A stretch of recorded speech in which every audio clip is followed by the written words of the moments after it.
Hey you, yes, you, subscribe. I'm trying to hit 1k subs and 100,000 total channel views by the end of the year, so it would mean a lot if you could like, subscribe, and watch until the end since I spend so much time on these videos. Alright, thanks, bye.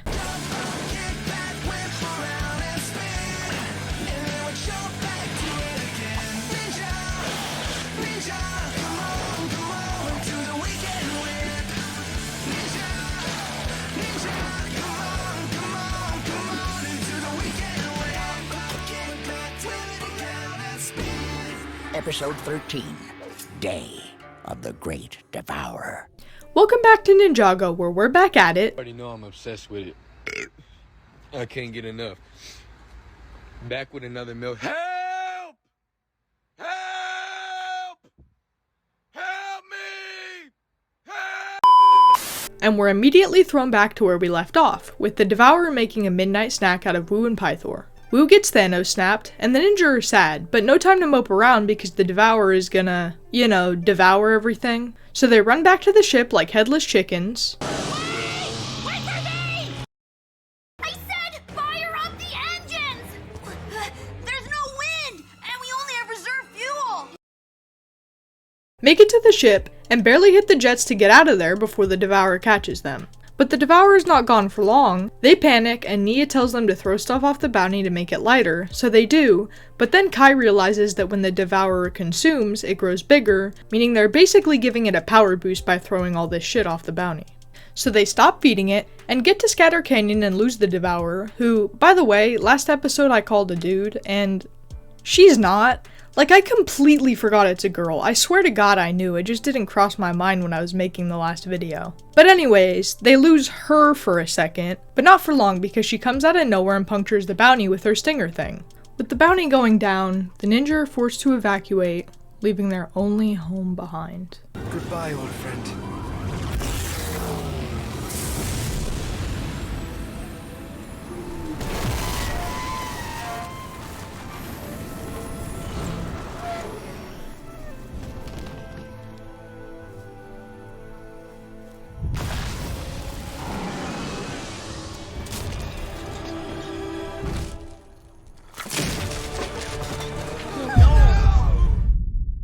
They find Araka's refuge and start arguing over how they plan to save Ninjago, which we're gonna skip over because most of it is a lot of nothing and Jay rambling, but the important part is that Kai has an idea. You're a genius!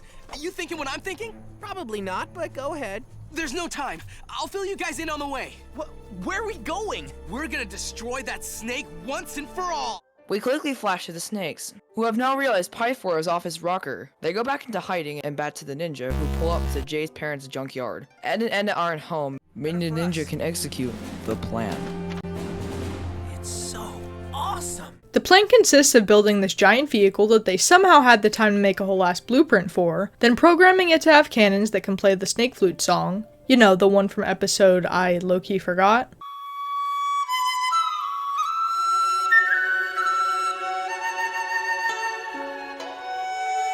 When fired.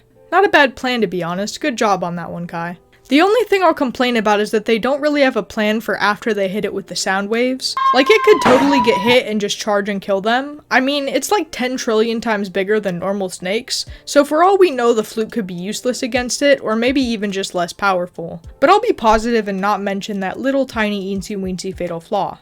Anyways, the ninja pull another tornado of creation and whip up the ultrasonic raider. They hop in the whip, and after a couple missed sound wave shots from Zane, he hits dead on, and Kai somehow sees that it has a weak spot on its forehead. I don't fucking know how he saw it, especially at the angle he was at, but doesn't matter because the Devourer slithers away and Kai tells the gang about his discovery, which they are all of course very grateful about. Oh, great! Let me make a note of that. Giant snake has wee itty bitty weak spot that'll be totally impossible to get at because the thing is too ridiculously huge to do anything to stop it! Are you done?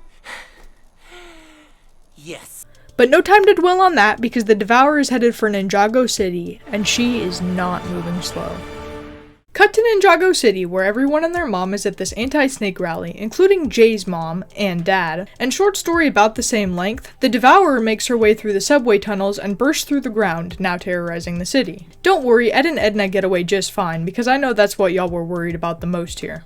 Also, I just kind of left it out earlier because it wasn't and still isn't that important, but Zane got stingered by the Devourer back at the junkyard, and that caused his faceplate thing to fall off, so he just looks like the fucking Terminator now, which is sick. But anyways, cut to our boy Garmadon, who's made his way to the tea shop Wu went to in part 9, and he's about ready to snatch himself some Traveler's Tea, which is the tea Wu bought back when he was trying to find Garmadon. I don't know if I ever mentioned the name, but that's it. When he sees the ninja getting curb stomped on TV, and cut to said ninja, who are getting their asses handed to him on a silver platter by the Devourer, with none of their attacks affecting the snake, and Nia and Lloyd stuck in her mouth, unable to get the Sam X mech out. Then, all of a sudden, the dragons come back, now merged as one, called the Ultra Dragon. Yeah, little on the nose with the name, but this show is quite literally for 5-year-olds, so I really can't be complaining.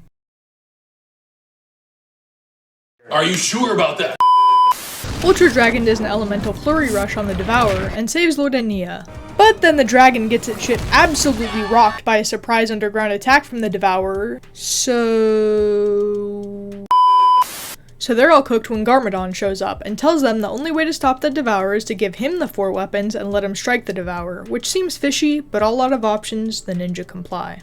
Kai tells Garma about the weak spot, and Garma Schlong tells the ninja that he needs the Devourer in one spot to take the shot, so in the span of 3 milliseconds, the ninja form a plan. The plan starts with Kai, who runs a couple blocks and then plays Subway Surfers to get to Cole, who does 50 backflips that are totally necessary to the plot, man, and runs through an alleyway too small for the Devourer's big back to get through, so the Devourer makes her way up the building only to find Jay, who switches it up with some Assassin's Creed rooftop parkour and uses his true potential to fly up what looks like a construction site, and meets up with Zane, who recreates that one level from Rush, a Disney Pixar adventure. Y'all know what I'm talking about, right?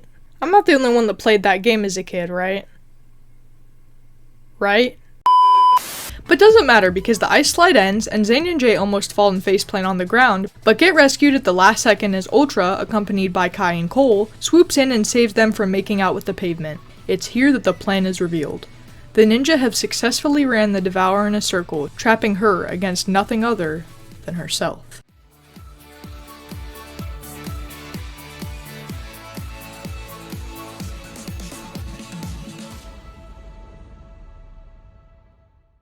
Just then, the sky turns dark, and Garmadon stands atop a building, wielding all 4 weapons.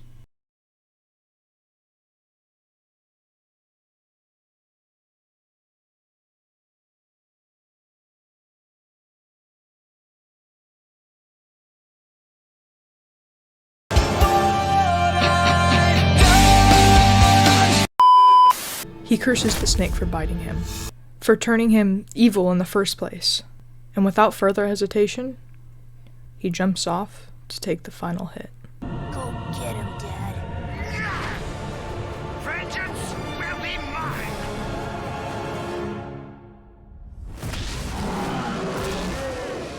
Did it? No, we did it.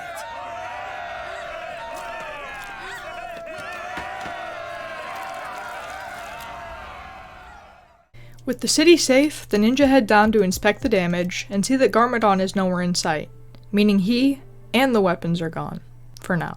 But not all the news is bad because Wu is alive and well. He drinks some tea that just can't taste good if it's covered in Devourer goop. They all chat about what the future has in store for them, for Lloyd, and for Ninjago as we know it. And end scene.